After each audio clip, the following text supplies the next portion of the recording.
Добрий день всім. Я вітаю всіх, хто приєднався. Good day, everyone. To all that joined us, Media Center Ukraine today's work. I'll get Mano with you today, Thursday. Traditionally, we'll talk about operative situation in the front of Russian-Ukraine war. You'll traditionally hear the information from the Ministry of Defense, Armed Forces of Ukraine, National Guard of Ukraine, and National Police. And our first speaker, Hanne Malyar, Deputy MOD, please.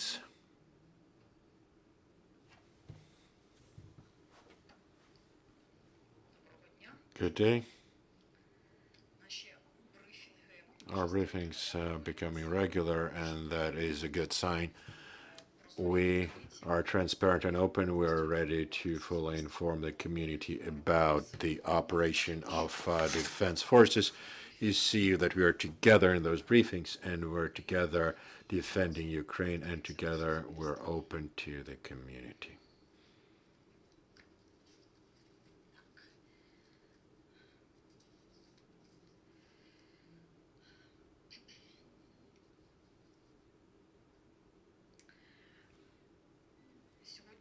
Today is 106th day of defense of Ukraine. Behind us is the first 100. At the same time, we're the adult nation. We're fighting for independence, and then we're not becoming tired. On the contrary, we become stronger. And we're together, the defense forces and all Ukrainian nations will fight with the enemy until we fully free Ukrainian land.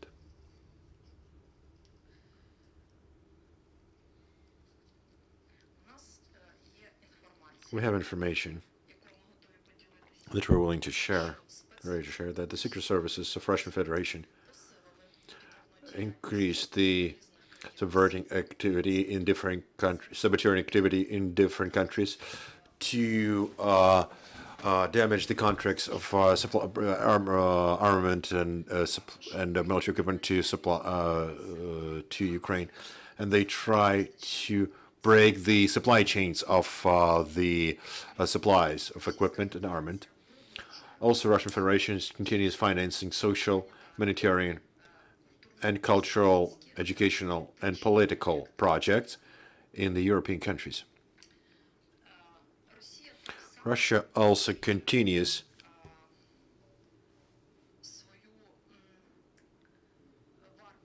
its barbarian activity on temporarily occupied territories regarding Ukrainian population. Practically, that's a tactic of terror, and we know that Russia currently activizes its activity aimed at social, economical, and political integration of temporarily occupied territories to Russian Federation. We are aware that Russia, at the expense of temporarily occupied territories, solves its food and demographic tasks. At the same time, we are aware that Russia prepares defining places to conduct so-called referendums. So Russia still has those plans, even though it didn't manage to do it yet. It didn't manage because Ukraine government and the country fights against occupation by different means that we cannot publicly state. At the same time, Ukrainians that are forced to be on those territories, they resist.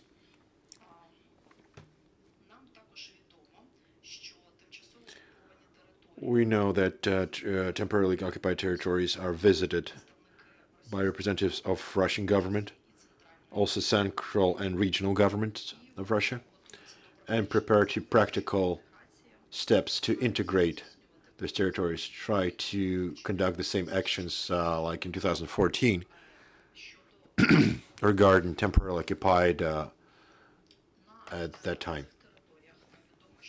In these territories, it's complicated. Where the social economic situation is worsened, there are people suffer there, but occupants cannot get their support, cannot get support of the Ukrainian population that forced to be in the occupation.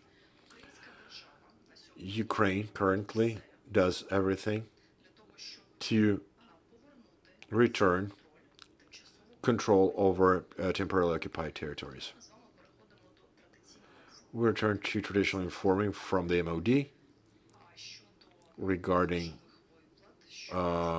financial payments, regarding uniform, and it will be interesting victories on our juridical front. And we traditionally will talk about military medicine. As we informed, military service people receive financing in this month for previous months. So in June they receive for May. They receive the money twice a month. In the first 10 days, we speak about for position and your service and payments 30,000 and or 100,000 related to martial law. It's in the second half of March. For 8th of June, the Ministry of Defense financed the military unit 16.1 billion, and in the close date it will be 2.2 billion of hryvnia. And in the second 10 days of June, we will transfer 47 billion of hryvnia to military units. So overall, for May, we'll pay in June to the military service people 65.2 billion of hryvnia of financing. And in 1 month, it's about the same amount that was before war over a year, to understand the amount. What refers to materials. Over a week, 2nd to 8th of June, to provide the attachments of armed forces, Ministry of Defense transferred over 21,000 of armored vests, over 7,000 of helmets, over 5,000 of pairs of boots, over 10,000 of sets of uniform. Those who track our weekly notifications, they can see that we keep the stable rhythm of supplies. In the close 5 days, we'll receive minimum 19,000 of armored vests and 14,000 of helmets. Those that were loaded by the suppliers and are being delivered to Ukraine as we speak. We would like to emphasize that we have launched the process of preparing the process for winter, and we're receiving the winter uniform, also winter jackets. We contracted a lot of summer and winter uniform. The scale of supplies for uniforms will be only increasing. We're interested in loading Ukrainian suppliers orders, but Ukrainian capacitors are not enough for the time being, and it's the personal issue because many people moved out of Ukraine. So today we procure uniform also abroad. Ministry of Defense is flexible in reactions on changes of demands of armed forces because war is a dynamic process and practically it's impossible to plan for a long period of time. Therefore, the needs of armed forces, they dynamically change, and MOD flexibly and dynamically reacts to that and concludes new contracts and works on new agreements in search of new suppliers. In May, the request for armored vests increased by 72%. Request for helmets increased by 55%. Needs in summer shoes increased by 60%. On all the positions, there is an increase. The only position that in the same level is it's the cap, summer cap, field cap. MOD fast reacts to that, and those are no contracts, new procurements. But at the same time, we need to professionally use the taxpayers' money. Even though we increase the procurements, because there is need in weapons, in food, in protective glasses, in socks. Do you understand the scale? for dry food that is supplied to, we already supplied 3.2 million of rations. The socks we procure with hundreds of thousands. And the main thing that we try to provide the rhythmical supplies, so regular and constant. And I remind you that Ukraine currently cannot accumulate a lot of storages because they are under threat. Therefore, logistics and supplies during the war has certain peculiarities. We have victories on the juridical front. In particular, Ministry of Defense fights against bad suppliers, of non-integral suppliers of foodstuffs. So for those who supply low quality canned food, they had to supply the high quality canned foods instead of those who were damaged. Speaking of the scale, is 160 tons. Ministry addressed the court, and the court passed a decision that the supplier has to replace the spoiled food with high quality food. Also, we have interesting cases. In particular, you know about one of the ways how the money was washed from the budget when concluding agreement for construction of certain object. They transferred the advance payment, and then juridical person was just disappeared, and even no construction or just initial start of construction, just the base. Many cases in Ukraine, but now in the Ministry of Defense, this advance payment returned an amount of 2.9 million hryvnia. There we have the order of the Southern Appeal Court. The company that took the advance payment but did not start the construction will not be able to move this money from the state budget. That money will be returned to the Ministry of Defense. Also, we're returning other objects. Many years, the objects that were under management of the MOD, the real estate, was transferred to private hands. Now we're returning those objects, and we don't give the opportunity for other objects to move via those schemes. And for example, MOD with the State Bureau of Investigations prevented loss of 11.5 hectares of land, and there was a suspicion of a Khmelnytsky employee that with legal actions conducted a privatization of 11.5 hectares of land and divided it into one plots for private construction. That's 12 million hryvnia.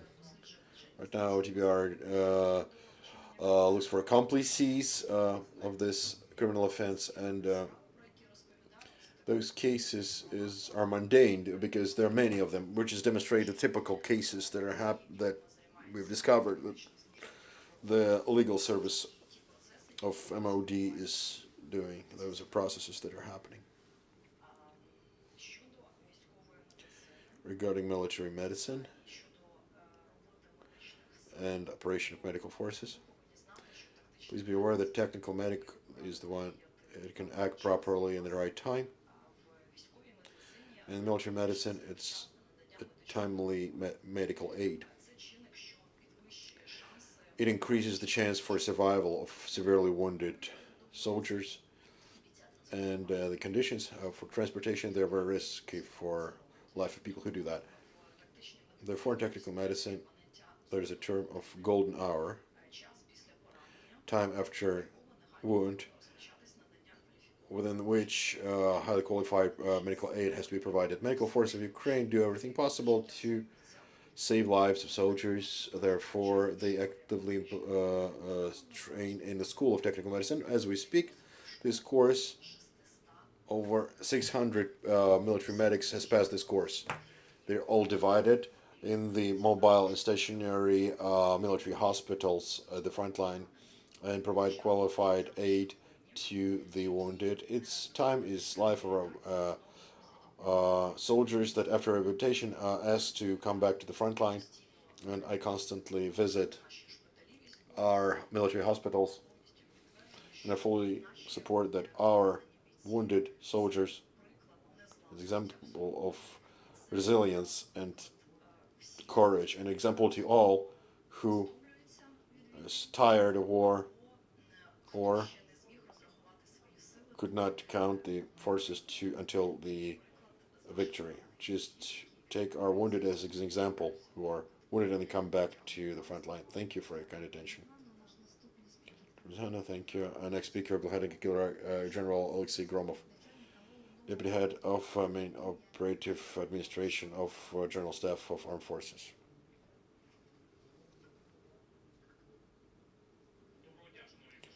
Good day, dear present people. Right now, the analysis of intel and peculiarities of enemy groups, which is that the enemy does not change the plans and continues the assault operation, defense operation in Eastern Operative Zone to try to fully control the territories of Lugansk and Donetsk regions. Regardless of the losses that we cause to the enemy, Armed Forces of our Federation continue exhausting and highly intensive actions in the east. In Siversky, they try to fully control Severodonetsk. No success at the time. In Liman direction, preparing the preparation to advance on Slavyansk with forcing the river of Siversky Donetsk. Bakhmut direction. The enemy continues striking with artillery and Malyar. Tries assault and offense, suffered losses and retreated to replenish the resources. Their first and hundreds groups of armored forces on Slavyansk direction try to reach Slavyansk. The enemy tries to reach Slavyansk. The special task of those directions is break of our defense. We try to break our defense in Severodonetsk and Bakhmut directions to surround our forces in Donetsk, in Lysychansk or Severodonetsk.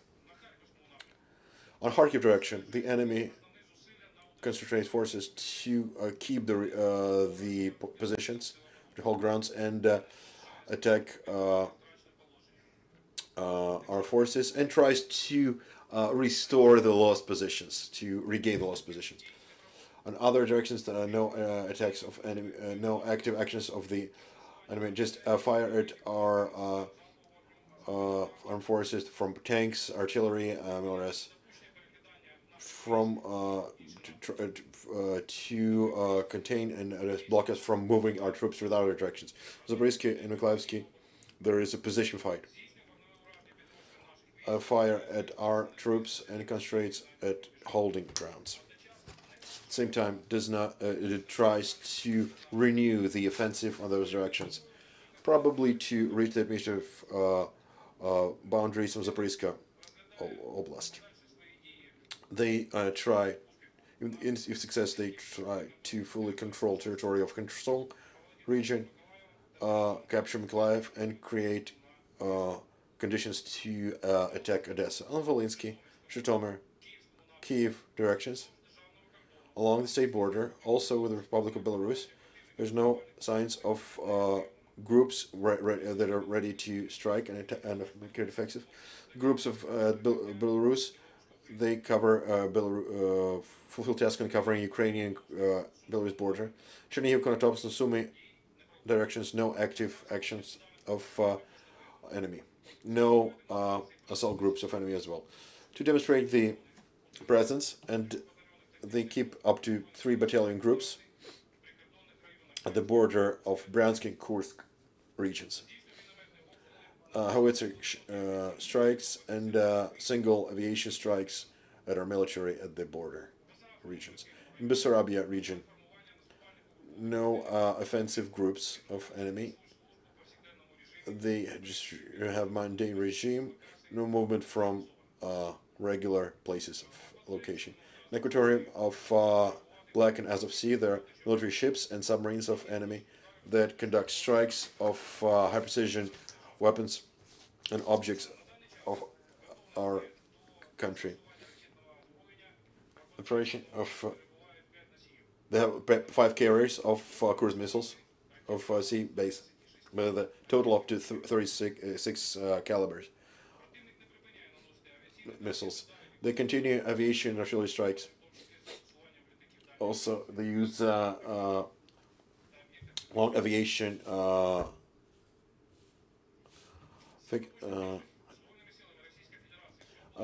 the week. They conducted 200 flights of fixed wing and 11 launches of cruise missiles. Iskander caliber. The special attention requires facts of systematic unsure war crimes of aggressor military, murders, homicides, capturing and tortures of in the occupied territories. Right now, the armed forces of Ukraine transferred to the General Prosecutor's Office information about 1,600 of such crimes. The most common is illegal capturing or wounding of civilians, destroying the buildings of non-military purpose. Currently, the groups of defense continue defense operation in the defense zones. The long fights in the east, where we contain the enemy with position or maneuver defense. Also, at the same time, with the defense in all the contact line, defined places, we conduct the offensive actions to operatively improve our positions, gradually freeing our territories from aggressor. Believe in armed forces of Ukraine and in our victory. Thank you. Thank you, Mr. General. Oleksiy Nadtochy, Head of Operative Administration of National Guard of Ukraine.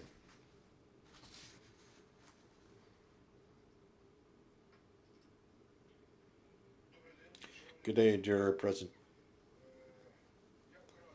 I'll briefly stop on the role of National Guard in repelling military aggression jointly with Armed Forces of Ukraine, the Border Guard, and National Police of Ukraine.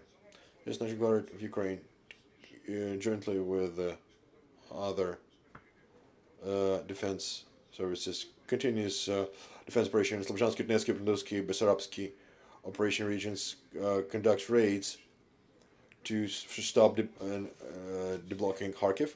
Personnel holds ground and defends cities of Kharkiv, Kryvyi Rih, Zaporizhia, Slavyansk, Severodonetsk, Marinka, Velika Novosilka, and Mykolaiv.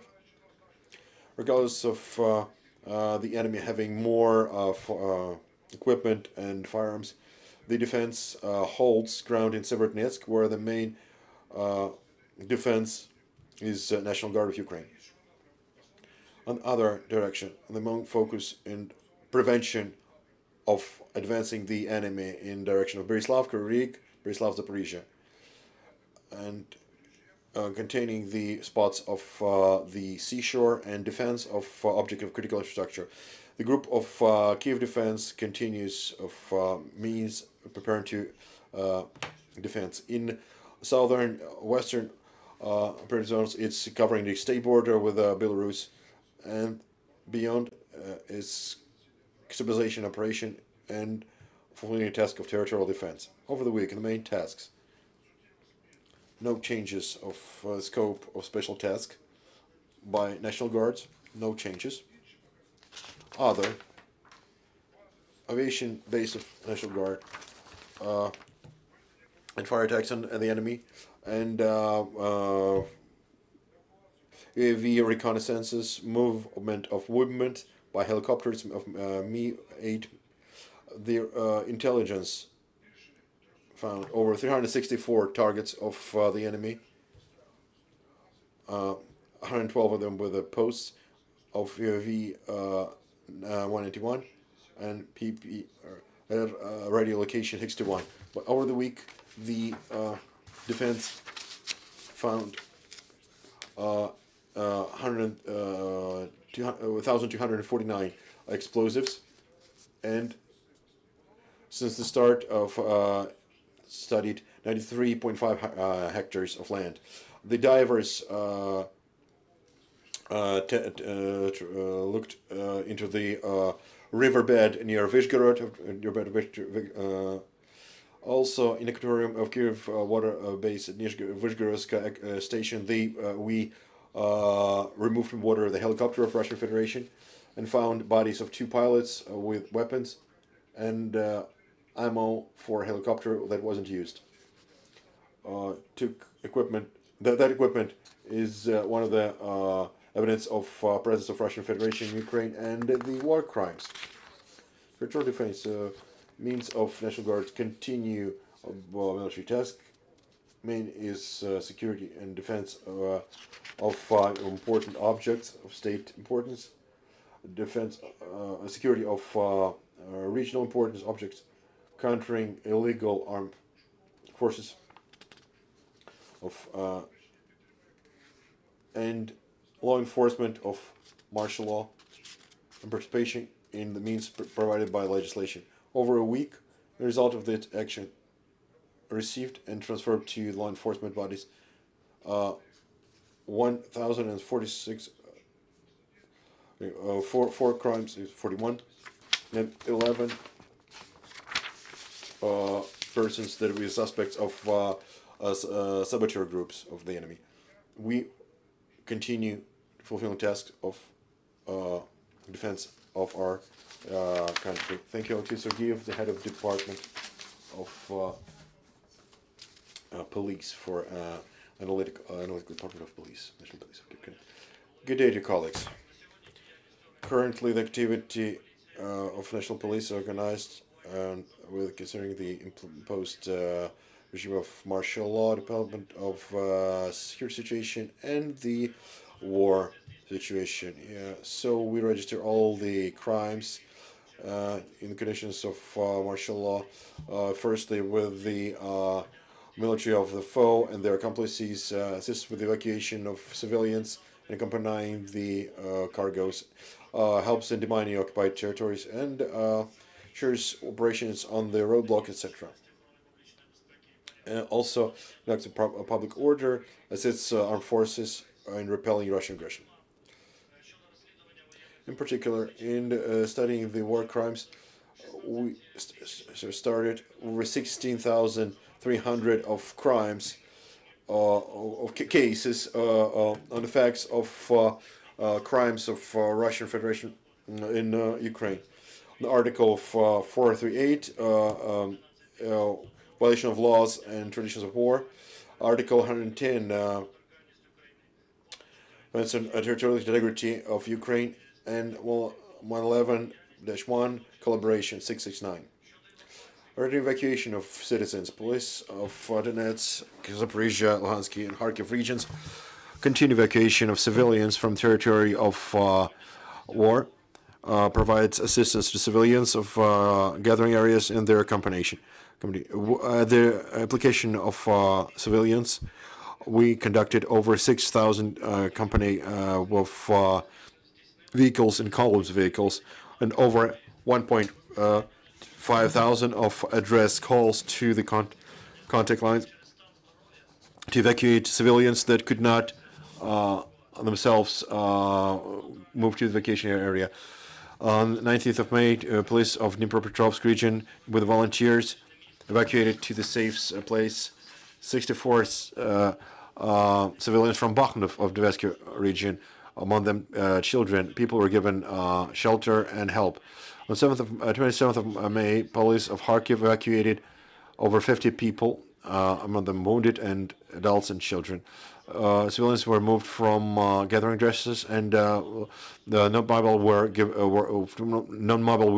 moved to their addresses.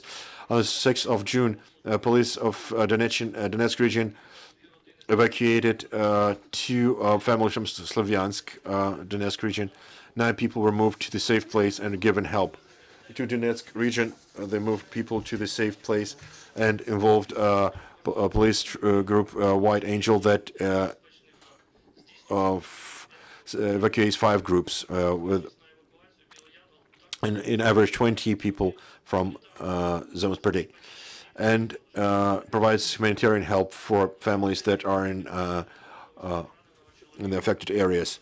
For instance, we evacuated a severely wounded person that was evacuated for over 60 kilometers. Evacuated a family in the yard of whose where the shell imploded, and moved the retired citizen who received a shell wound. On 17th of May, we evacuated civilians, 36 people, out of them 6 people, from Severodonetsk to Bakhmut, and 7 police officers were under bombing.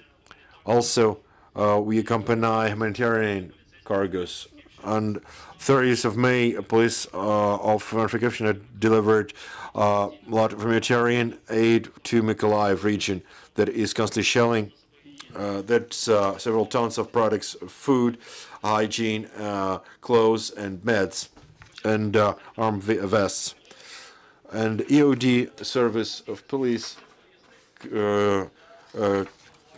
conduct demining of deoccupied territories. There was over 7,000 of calls.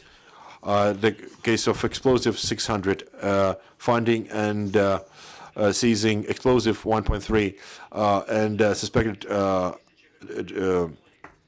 as 1.4 of 3.5 hectares of territory was studied, and seized over 91,000 of ammo, grenades, shells to grenade throwers, artillery ammo, and those that were able to be used were given to the armed forces of Ukraine. EODs continue to study territories where the positions were of the enemy where there were fights, especially in Chernobyl region. Example, during the last 2 weeks, police officers conducted demining of Chernobyl region to provide access of rescuers to extinguish fire.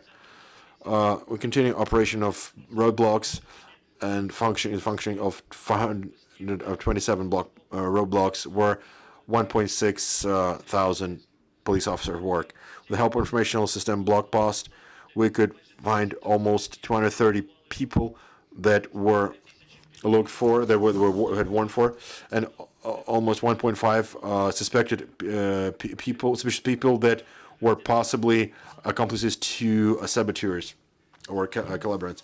Also found 500 vehicles that were warned. Also, we coordinated actions with police officers, with National Guard and military, found 580 weapons and 15,000 of ammo and 243 grenades. For instance, on 18th of May in Sumy region, they stopped Renault and found a rocket launcher, 7 rockets to it, and 27 mined. And in the end, I would say that we impose a complex of means to stabilize the crime situation, to prevent crimes, and in the streets of our cities and districts, 5.6 teams of police works. It's 1,000 more than in the peaceful times, because there is, and regarding crime rate over this period registered over time of martial law, 65,000 of criminal offenses. That is 16% less than criminal offenses than in peaceful times. Therefore, we're not speaking about exacerbation of crime rate. Decreased by 2 times the crimes against our property, meaning robberies, thefts, etc. Stable situation on the roads. The amount of road accidents decreased by 3 times. Thank you, the speakers, and I'll invite you for a Q&A session. Please, your questions. Please introduce yourselves and whom you ask.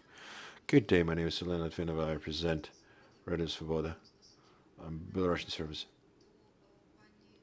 Question to Ms. Hanna.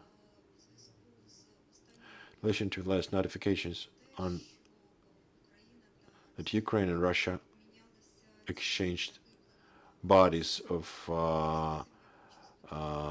those who perished in Azovstal. Does MOD have information regarding the citizens of Belarus that, as was notified before, they were participating also in defending Mariupol? And do you know their destiny? Thank you.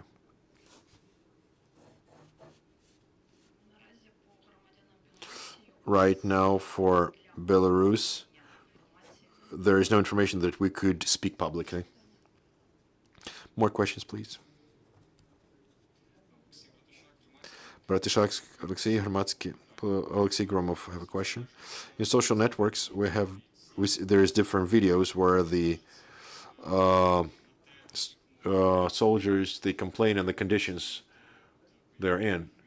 How do you assess the videos? Is there an impact of Russian IPSO, or there are any problems, or is there any calculations? How many deserters there are in the military?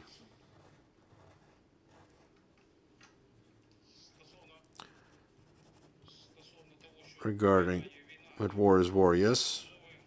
The conditions in the war, there are not home conditions, of course. Often there are strict conditions, or the soldiers are in, not for a day, for a week, but not for even for a month. There are in parts, military parts, they start fulfilling tasks in the east before the start of the full-scale aggression,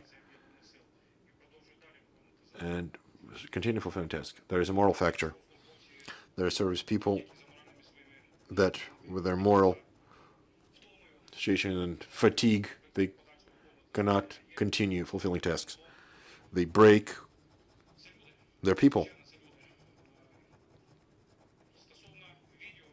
Regarding videos, there are videos on the internet. There's no secret, it's a fact. Part of those videos that are actively used by an enemy in their informational war against our armed forces, but at the same time we cannot say it's a benefit of the enemy, because if we look closely on the videos on YouTube, there are videos with the enemy, the same, mobilized from DPR, from LPR, that complain of lack of weapons, that the commanders abandoned them, that complain that they don't have understanding, mutual understanding between mobilized of LPR and armed forces of Russian Federation.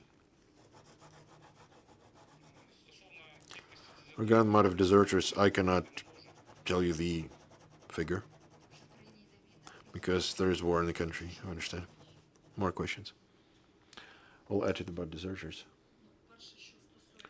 First, regarding the videos, we of course track that information and we'll analyze it. And we cannot generalize in saying about all the videos, because for each video there is a separate situation, a separate story. Some of them, if you track the situation, there's later those who participated in those videos and they're saying on the contrary, that the situation was solved. The problem was solved, actually, because armed forces, they tackle the problems and work on the problems. It cannot happen that during the war everything goes without any problems. For instance, the territorial defense forces over the first week, they had to accept over 100,000 people in 1 week. And the capacity of draft offices, they're not able to process that amount. They're not prepared for that. For people who were working in the office, who had everything, that come to the situation of war, yes, for them it was shocking, of course. For with all those problems they're worked on, and the majority is the organizational problems that existed in the first month of war. They have been overcome as we speak. About deserting, in the criminal code of Ukraine, there is a part, of war crimes for the viewers.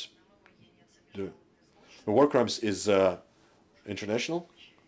It's rules of war, and military crimes. It's not war crimes. It's military crimes. That the military crimes are crimes that violate the order of military service. And military crimes, in particular, the crime that's leaving the battlefield, not fulfilling the order, not following the order. That, like in a civil society, in the civil community, there are democratic society. We want to have discussions, and they're subject to discussion. But those crimes are fatal on the battlefield. When the battlefield is abandoned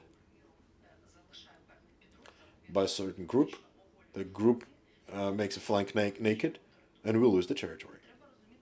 We have to understand that it's a severe offense, not following the orders, and we cannot just say that discuss that during the war. It's civil society. It's a crime. Leaving the battlefield is the crime. There's a criminal case on this. Will be open, and there were many meetings with the law enforcement courts, and today we have first sentences for that. Yes, on those crimes, on military crimes. Ukrinform television. I have a question to Mr. Oleksiy Gromov. Please tell me what is the situation now in Kherson region, and secondly, regarding what is your assessment about the threat from Belarus? Because there notification that about the planes on their side, military planes from their side. Kherson region, it's stable. In some direction, the enemy tries to move their groups. We think that not as creating the advance groups, but think that is enforcing their groups existing, or replacement, or rotation. Regarding the Belarus direction, as was mentioned, the offensive groups are not created there, but today, from one of the aerodromes of Belarus, the enemy Armed Forces of Russian Federation airplanes rose and conducted strikes on Ukrainian territory. Russia did that. So Belarus allows Russia to use their territory as the plasdarm for attacks on our territory. More questions?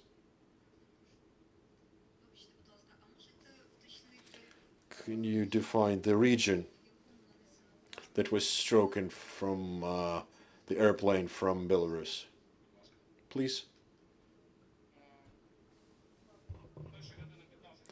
At 1:15 a.m., Zhytomyr region, a cruise missile strike, cruise missile X-59. 2 airplanes from region of Mozyr, Baranovich Airport, aerodrome. 2 Su-34, 1 Su-30 airplanes. More questions? No more questions. Thank you, dear colleagues, for joining us and finding time and join us. I call you, dear journalists, please follow our announcements for tomorrow. Stay with us, and glory to Ukraine.